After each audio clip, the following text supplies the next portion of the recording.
राम राम किसान भाइयों, स्वागत है आपके अपने यूट्यूब चैनल भवानी मंडी भाव ऑफिशियल पर। आज दिनांक 28 सितंबर 2025 वार की अगर बात की जाए रविवार, साप्ताहिक रिपोर्ट में आपका स्वागत है।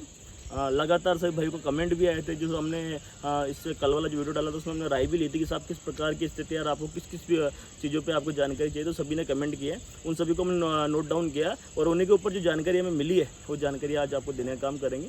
रिपोर्ट देने से पहले आपसे एक निवेदन करना चाहेंगे और एक सूचना देना चाहेंगे कि जो जानकारी हम ले रहे हैं सोशल मीडिया के माध्यम से, इंटरनेट के माध्यम से और विविध व्यापारी भाइयों से मिली जानकारी के अनुसार है। इसमें किसी प्रकार की आशंकाएँ बैठ सकती है, क्योंकि जो बात हम कर रहे हैं, जिन भी विषयों पर हम रिपोर्ट देते हैं या जिन पर हम चर्चा करते हैं, ये सब विषय सरकारों के ऊपर डिपेंड है, वैश्विक स्थितियों के ऊपर में डिपेंड होते हैं। कभी भी स्थितियाँ दाएं बाएं हो सकती है और दाएं बाएं स्थितियों में कभी भाव ऊपर नीचे हो सकते हैं, कोई भी स्थितियाँ बैठ सकती है। इसलिए अपना व्यापार, अपने माल का खरीद फरोख्त आप अपने विवेक से करें। हमारा काम है आपको गाइडलाइन देने का, सूचना देने का। हम सूचना देने का काम कर रहे हैं। हम आपको इस तरह से इंगित नहीं कर रहे हैं कि आप बेचे कि रोके या फिर आप किस प्रकार की दिशा में हम जा सकते हैं। हम आपको डिमोटिव नहीं कर रहे हैं, केवल हम आपको दिशा दिखाने का काम कर रहे हैं, सूचना देने का काम कर रहे हैं। सूचना को किस प्रकार से लेना ये आपकी जिम्मेदारी है। जिस प्रकार से लगातार पिछले सप्ताह के अंदर बाजार गिरे थे, 42-42.5 की स्थिति आके खड़ी हुई थी, तो हमने आपको कहा था कि जो बाजार है लगातार गिरेंगे नहीं, बाजारों में सुधार आएगा। और जैसा हुआ कहा था ऐसा हुआ भी है। लगातार जो पिछले 2-4 दिन है इसके अंदर हम देखने को मिला है कि 100-150 रुपये एकदम से रिकवरी आई है। रिकवरी आने का कारण बाद में बताएंगे, पहले आपको बताते हैं कि बाजार गिरे क्यों थे। बाजार गिरने के पीछे जो एक बड़ा कारण रहा है सोयाबीन के अंदर में, वो एक बड़ा कारण ये रहा है ब्राज़ील के अंदर काफ़ी अच्छी मात्रा में सोयाबीन की पैदावार होती है। डीओसी और तेल का काफ़ी बहुत बड़ा एक्सपोर्टर देश है ब्राज़ील। तो वहाँ पे सरकार ने ऐसी घोषणा की थी, वहाँ की जो सरकार है उन्होंने तेल को और वहाँ की डीओसी को टैक्स फ्री कर दिया था दूसरे देशों के निर्यात के लिए। तो उससे कहीं ना कहीं एकदम से बाजारों में मायूसी छाई थी और उससे कहीं ना कहीं असर देखने को मिला था। जो अपने बाजार गिरे थे 200-300 रुपये, उसका प्रमुख कारण ब्राज़ील रहा है। ब्राज़ील के कारण वहाँ की जो टैक्स फ्री नीति थी उसके कारण से कहीं ना कहीं एक मायूसी आई थी। 2-4 दिन तक वो बात टिकी। उसके बाद फिर एमपी में सीएम जो मोहन यादव जी थे उन्होंने घोषणा कर दी भावांतर की, तो उससे कहीं ना कहीं बाजारों में फिर से एक बूम मिल गया। तो बाजार गिरे हैं, पर्टिकुलर कुछ समय के लिए गिरे हैं, बढ़ने के लिए फिर भावांतर योजना वाला विषय हो गया। राजस्थान में भी कोई ऐसी घोषणा हुई नहीं है और एमएसपी खरीद की भी कोई बात भी कन्फर्मेशन हुई नहीं है कि कब होगी क्या वगैरह। इस पूरी जानकारी में कुछ विषय अभी जो हमारे बीच में है उन पर हम चर्चा कर लेते हैं। सबसे पहले एमपी वाला विषय बात कर लेते हैं, भावांतर वाला विषय। भावांतर वाला विषय इस प्रकार से जो हमारी जानकारी में आए, हमारे बहुत सारे किसान भी संपर्क में, तो उन्होंने कमेंट भी किए हैं कि इससे पहले जब शिवराज सिंह जी जो मुख्यमंत्री थे एमपी के अंदर में, तो उन्होंने भावांतर की घोषणा की थी। लेकिन भावांतर में इस प्रकार की स्थिति रहती है, मान के चले आपका माल 3000 बिक गया है और एमएसपी है 5426 से कुछ रुपये समथिंग रुपये, 54.5 से 55 रुपये के लगभग एमएसपी की रेट है। तो ये जितना गैप है, ये गैप सरकार आपको आप खाते में डालती है। भावांतर में आपका नाम आने के बाद भी पिछले साल में, इससे पिछले वाला जो कार्यकाल शिवराज सिंह जी का रहा है, उसमें ऐसी स्थिति देखने को मिली है कि किसान भाइयों को भावांतर में नाम आने के बाद भी पेमेंट नहीं हुआ, क्लियर नहीं हुआ। तो ये जो भावांतर जो योजना है कहीं ना कहीं फेल योजना मानी जा सकती है, क्योंकि पिछली बार ही पैसा नहीं डाला तो इस बार भी क्या उम्मीद कर सकते हैं। भावांतर योजना सक्सेस योजना नहीं है। अब इसके बीच में क्या रह सकता है क्या नहीं, अभी सरकार के किस नीति से काम कर रही है, चीज़ें बाद में कर सकते हैं बात, और जो इसके रिजल्ट आएंगे रिजल्ट से हमें पता चल जाए क्या स्थिति रह सकती है। सारी जानकारी हमने आपको दी थी। वर्तमान में प्लांट में और यहाँ के जो लोकल व्यापारी सभी के मन में एक डर का माहौल है। अधिकतर लोग इस बार स्टॉक करने में और माल लेने में काफ़ी ज़्यादा रुचि नहीं दिखा रहे। ये जरूर हुआ कि भी 100-200 रुपये बाजार ठीक हुए थे, जो 45 के आसपास जो मार्केट अभी आए हैं 45-46 रुपये के लगभग में, इसमें जरूर थोड़ा व्यापार में उत्साह बढ़ा है, जोश बढ़ा है और कुछ व्यापारी और नए खड़े हुए हैं कहीं ना कहीं माल लेने के इस होड़ के अंदर में। तो उससे कहीं ना कहीं व्यापार किसानों को फायदा होता है। जितना ज़्यादा व्यापारी किसी जिनस पे फोकस करेगा उतना ही फायदा हमारे किसान भाइयों को देखने को मिलेगा। जितना कंपटीशन होगा उतना अच्छा बाजार मिलेगा और उतना अच्छा उनको भाव मिलेगा। इसलिए व्यापारी भाइयों में जोश बना रहना चाहिए। जोश बनने के लिए कहीं ना कहीं इस प्रकार की स्थितियाँ भी बाजारों में मतलब पॉजिटिव रहनी चाहिए। नेगेटिव में कोई नहीं आता, पॉजिटिव में सभी रहते। कहने का मतलब ये है कि जब माहौल उत्साह वाला चलता है तो सभी उसमें कहीं ना कहीं हस्तक्षेप करते हैं, लेकिन जब माहौल ऐसा देखने को मिलता है कि सब किसी चीज़ में लगातार गिरावट आ रही है, स्थितियाँ गंभीर हो रही है, तो उससे कहीं ना कहीं डर का माहौल बैठता है। तो स्थिति आपको बताई थी लगातार, जैसे पिछली भी 2 रिपोर्ट आपको दी है और हमने कहा है आपको 5000 प्लस हो सकती है और संभावना बेटी तो 55 प्लस भी संभावना हो सकती है। अब इसमें एक जो पॉइंट है, उसमें एक बड़ा जो पॉइंट है वो बड़ा पॉइंट ये है कि सरकार की नीति क्या रह सकती है। अगर सरकार एमएसपी पे खरीदी नहीं करती है, भावांतर वाली जो झुंझुना है वो पकड़ा दे कि साहब ने बस को बजाते रहो, पेमेंट आना नहीं है, केवल स्कीम अखबार में फ्रंट लाइन पे छपने के लिए डाल दी गई है। तो अगर इस प्रकार की अगर स्थिति रही भावांतर वाली और अगर भावांतर के पैसे नहीं डले तो उससे भी कहीं नुकसान होगा किसान भाइयों को, भाव में इसका भी असर देखने को मिल सकता है। और साथ ही में अगर एमएसपी पर अगर माल तुलता है तो बल्ले बल्ले पे किसानों के उसका कहीं ना कहीं असर देखने को मिलेगा। जो 50 किलो 1 कुंटल माल जो आपका हुआ उसको कहीं ना कहीं आपको 1-1.5 रुपये एक्स्ट्रा मिल जाएगा। मान के चले आप धान मंडी माल बेचते हैं, आपको 4 कुंटल सोयाबीन होती है तो बाजार तो ये रहते हैं 4045 रुपये में, लेकिन अगर MSP प्लस हुई है 54-54.5 रुपये की समथिंग जो MSP हुई है और अगर वो माल आपको MSP पे तुलता है तो कहीं ना कहीं आपको अच्छा बेनिफिट उसमें देखने को मिल जाएगा। ज़्यादा तो अंतर नहीं, 1000-1,500 रुपये का अंतर है, लेकिन कुछ तो फायदा हमारे किसान भाइयों को होगा अगर MSP माल खरीदी होगी। अगर होती है तो, अगर नहीं होती है तो उसका एक -1 देखने को मिल सकता है। फिर बाजार ये घूमेंगे 45-48-50 समथिंग ही घूमेंगे।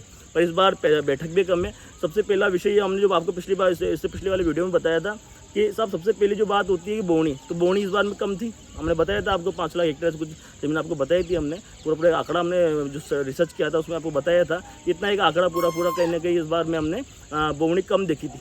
उसके बाद में हमने फिर देखा कि साहब इसमें बीच में बीमारियाँ काफ़ी आई है, पीलिया मोजक आया, सफ़ेद मच्छर आया, और ये जो बीमारी आई है ये बिल्कुल भी ये इस स्थिति में देखने को मिली हमें कि इसका लाइलाज बीमारी साबित हो गई। और 95-60 इसकी सबसे ज़्यादा चपेट में आई है। 95-60 सबसे बुरी स्थिति में अगर कोई सोयाबीन की वैरायटी इस बार रही है तो 95-60 रही है। और इतनी बुरी स्थिति में रही है कि अभी तक भी जो आखिरी में भी जो भी हम देख रहे हैं, बहुत सारे गाँव में जाना हो रहा है, हमारा के मिलने जाते हैं दोस्तों से फ़ोनों पे या फिर लोग कमेंट करते हैं, तो ये स्थिति हमें देखने को मिल रही है कि सबसे कम बैठक 95-60 में वर्तमान देखने को मिल रही है। 50 किलो से लेके 80 किलो 1 कुंटल से ऊपर 95-60 कोई आंकड़ा भी हमें जानकारी में नहीं है। ब्लैक गोल्ड का जरूर थोड़ा आंकड़ा अच्छा निकला, 1.5 कुंटल 2 कुंटल तक का भी एवरेज इस बार ब्लैक गोल्ड का देखने को मिला। कोई अधिकतम अगर निकलता है तो अभी निकलना शुरू है, अभी जो समय निकल रहा है ब्लैक गोल्ड का निकल रहा है। लेकिन देखो आप प्रकृति भी किसानों के ऊपर भी किस प्रकार से मेहरबान है। आप देखें आप कि जिस समय पानी गिरना था उस समय नहीं गिर के अब गिर रहे हैं। एक फसल तो आपकी निकल चुकी है 60 दिन वाली, 90 दिन वाली ब्लैक गोल्ड वाली जो ऐसी बहुत सारी जो वैरायटी है, 90 दिन में जो सोयाबीन पकने वाली है और जो कटरी है खेतों में पड़ी हुई है, जो निकालने का समय है उस समय में पानी आ गया। तो अब इससे क्या होगा, इससे एक तो जो 110 दिन वाली जो वैरायटी NRC वगैरह से बहुत सारी वैरायटी जो 110 दिन में आती है, जो 110 दिन वाली थी उसको भी नुकसान है। अभी उसको काटा तो नहीं है, लेकिन फिर जो कहने के उसको काटने में समस्या रहेगी, खेतों में कीचड़ रहेगा। साथ ही में जो ब्लैक गोल्ड वगैरह जो भी कट रही है 90 दिन वाली जो जिनसे जो भी वर्तमान में कट रही है उसमें भी कहीं ना कहीं नुकसान होगा इससे। तो एक मिट्टी वाले जो माल अब हमको मंडी में काफ़ी ज़्यादा मात्रा में देखने को मिल सकते हैं सोयाबीन में। सोयाबीन की ऑल ऑफ स्टेज इस प्रकार की है, बुआई कम है, बीमारियां हैं और इस बार बैठक भी कम है। अगर सरकार MSP पे फोकस करती है तो बाजार काफ़ी अच्छे देखने को मिल जाएंगे। साथ ही में अगर सरकार अगर DOC पे कोई अगर विचार करे, कोई ऐसी रणनीति बनाए जैसे अभी ब्राज़ील ने बनाई है, टैक्स फ्री कर दे, कोई अगर ऐसा कोई बड़ा कदम सरकार उठाए तो उससे प्लांटों को भी बचत मिलेगी, प्लांटों को भी मनोबल बढ़ेगा। प्लांटों का मनोबल बढ़ेगा तो कहीं ना कहीं जमीन से उसका भाव का फर्क देखने को मिलेगा। DOC वाला अगर जो कुछ अगर डिसीजन सरकार ले ले, कुछ अच्छा इसका कोई ऐसा रास्ता निकाल ले कि इसकी अच्छी सेल हो जाए। अभी वर्तमान में क्या भारतीय DOC की मांग बिल्कुल ना बराबर हो चुकी है, लेना ही पसंद नहीं कर रहे हैं, क्योंकि अदर जो देश है उनके कहीं ना कहीं कम मात्रा में टैक्स फ्री स्थिति में मिल रही है तो लोग वहीं से खरीदना पसंद कर रहे हैं। हमारे भारत की DOC बिकनी रही है और जो 100 किलो सोयाबीन में से मुश्किल से 20 किलो तेल निकलता है, उसके बाद में 80% उसमें वेस्टेड DOC होती है, तो DOC की भी खपत नहीं है। खपत अगर उसकी बढ़ती है, सरकार को कदम उठाती है, उसका असर देखने को मिलेगा सोयाबीन में।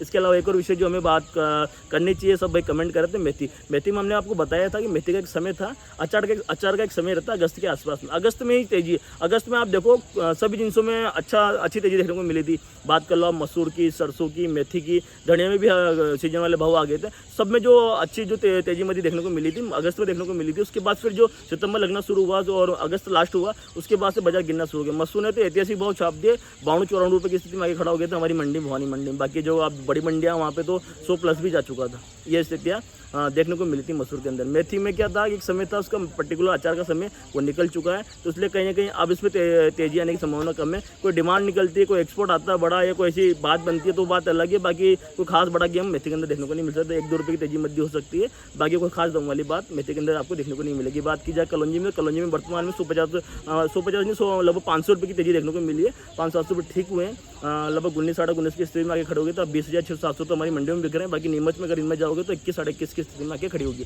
सुधार हुआ है, आंशिक सुधार हुआ है। ऐसे चिया में थोड़ा सुधार हुआ था, फिर गिरावट आई है। तिल्ली में भी अच्छा सुधार हुआ। तिल्ली जो 9, 9.5, 8.5 से 8.5 तक गई थी, 8.5 से वापस 10 हुई है। 10 से 11 की स्थिति में तिल्ली आ चुकी है। अब माल अधिकतर बिक भी चुके हैं, किसानों के माल खाली हो गया और अधिकतर व्यापारियों के पास ये माल बचे हुए हैं। इस प्रकार की स्थिति तिल्ली में।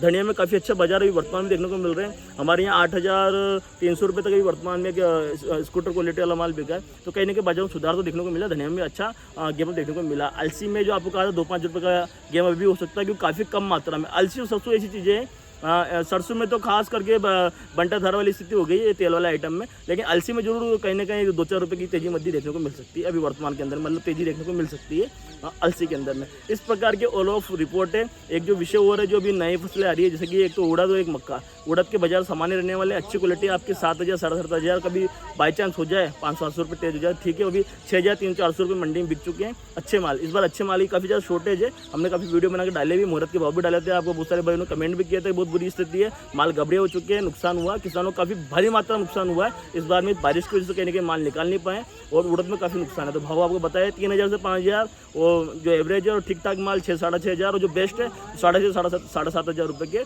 बाजार उड़द में देखने को मिल जाएंगे। मक्का का मुहूर्त हो चुका है 1925 रुपये का मुहूर्त अभी हमारे धान मंडी में हुआ है, कल परसों में हुआ, मैंने आपको वीडियो बनाकर डाला भी है। मुहूर्त हो चुका है, लेकिन गीला जो माल है आपको 16 से 18-19 रुपये की समथिंग है, और बेस्ट आपको जो सूखे माल है 20 से 22 रुपये की स्थिति में देखने को मिलेगी। बाद में ये 25 रुपये के आसपास आ सकते हैं। इस प्रकार की ऑल ऑफ रिपोर्ट मक्का की भी निकल के आई है। और जो स्थिति हमें देखने को मिली, स्थिति इस प्रकार की भी रही है कि मैंने एक पोस्ट भी डाल रखी है फेसबुक के ऊपर में, आप देखोगे कि भारत किसी और देश से मक्का मंगवा रहा है। तो हमारे देश में मक्का काफ़ी अच्छी मात्रा में उत्पादन हो सकता है। बिहार के अंदर भी वहाँ के जो गवर्नमेंट थे, वहाँ के मुख्यमंत्री, उन्होंने काफ़ी अच्छी डिसीजन लिए। वहाँ पे वो किसानों को अलग से सब्सिडी दे रहे हैं मक्का के लिए, वहाँ पे प्लांट्स लगा रहे हैं, मिल लगा रहे हैं और सहयोग कर रहे हैं। हमारे यहाँ केवल दिखावटी जरूर स्कीमें होती है, लेकिन जमीनी स्तर पर उनका कहीं ना कहीं जमीनी स्तर पर बराबर उसका विकास नहीं हो पाता है, और जो योजना है वो ज़मीन पर नहीं आ पाती है। तो सरकार अगर ढंग से मन से काम करे तो किसानों को आर्थिक सपोर्ट भी मिल सकता है, और अगर अच्छा माल पैदा होगा तो किसानों को टैक्स मिलेगा, व्यापारी भी कमाएगा, किसान भी कमाएगा, मजदूर भी कमाएगा, सब कमाएंगे और देश की उन्नति होगी।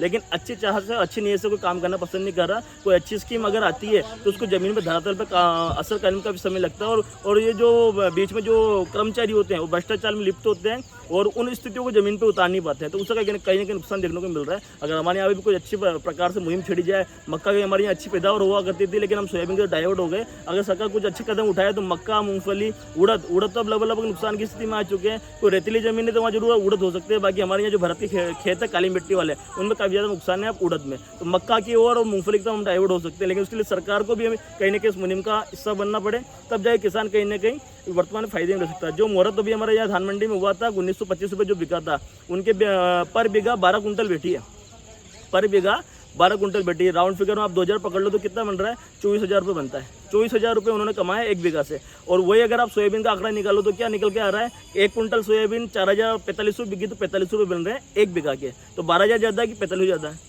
तो मक्का में फिर एक बेनिफिट और ये भी है, मक्का निकालने के बाद में जो उसका वेस्टेज माल निकल रहा हुआ है, जो पिंडियाँ बचती है, वो पिंडियाँ हमारे जानवरों के लिए भी कहीं ना कहीं भोजन की व्यवस्था भी हो जाती है। तो एक बड़ा प्रयोग मक्का के रूप में भी हो सकता है, मूंगफली के रूप में हो सकता है। मूंगफली में काफ़ी अच्छी पैदावार होती है, उसका भी अगर आंकड़ा निकालोगे आप तो लगभग ये निकल के आता है 15 से 20,000 रुपये समथिंग बीघा का। तो काफ़ी अच्छी पैदावार है और काफ़ी कम स्प्रे के अंदर में। सोयाबीन में तो इल्ली की नई नई वेरायटी हम स्प्रे करते हैं, परेशान हो जाते हैं, लेकिन उसके बावजूद इल्लियाँ नहीं मर रही है। सफ़ेद मच्छर परेशान कर रहे हैं, और कभी एड़े की तरह तो कोई नकली दवाई वाले भी मजे ले रहे हैं, बीच में दवाई ऐसी दे रहे हैं जो असर नहीं कर रही है। ऐसी बहुत सारी स्थितियाँ हमें देखने को मिली है कहीं ना कहीं।